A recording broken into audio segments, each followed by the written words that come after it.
Hi, Howie Jacobson here, staring at my camera, pretending it's you. I had some revelations over the weekend that I want to share with you related to doing search. And most of the time when I talk about people doing search, it's from the point of view of the marketer trying to sell to that person. So I lay out a picture of someone who's engaged in the search process. So let's go through. There's kind of 5 things I want to talk about. One is they're very goal-focused, and generally they're goal-focused around elimination, around getting rid of a problem, around filling a lack, around filling a gap. So something's not quite right, even if it's something that they want, if it's a vacation or a musical instrument or something hobby related, they're still coming at it from a place of, I don't have this yet. And so that leads to the second thing, which is the search is driven by dynamic tension.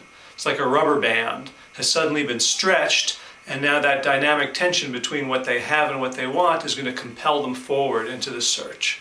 So what happens when someone's being compelled forward by dynamic tension? One thing is they go through an extreme filtering process. So everything that's not instantly and obviously relevant to their search, not only does it fade into the background, it fades into oblivion. They become focused single-mindedly on whatever they think is relevant to their search.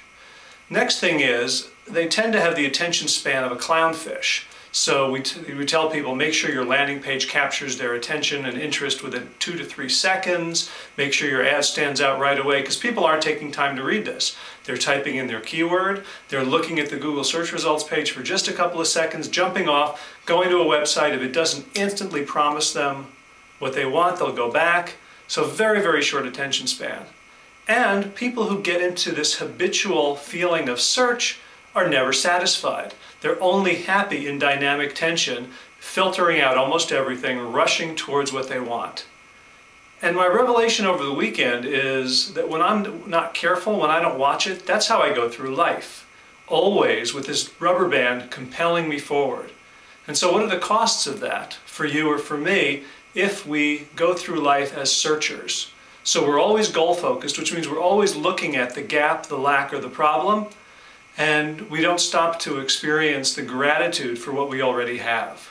Second thing, this dynamic tension causes tension. It means we're living as if we're always 10 minutes behind, always behind the 8 ball. And I understand that can be very motivating for entrepreneurs to feel like I've got to make it, I've got to work harder than everybody else.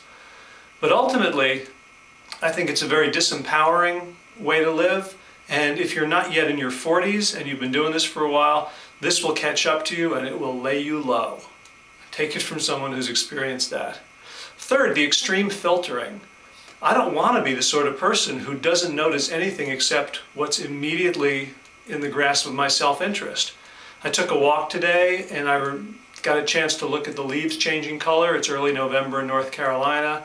I got to smell some nice smells. I got to chat with some neighbors about stuff completely unrelated to my business, about whether it's time to put the cowpeas into the garden, whether it's dry enough. And that leads to a really rich life. So if we're constantly filtering everything, we're missing out on a lot.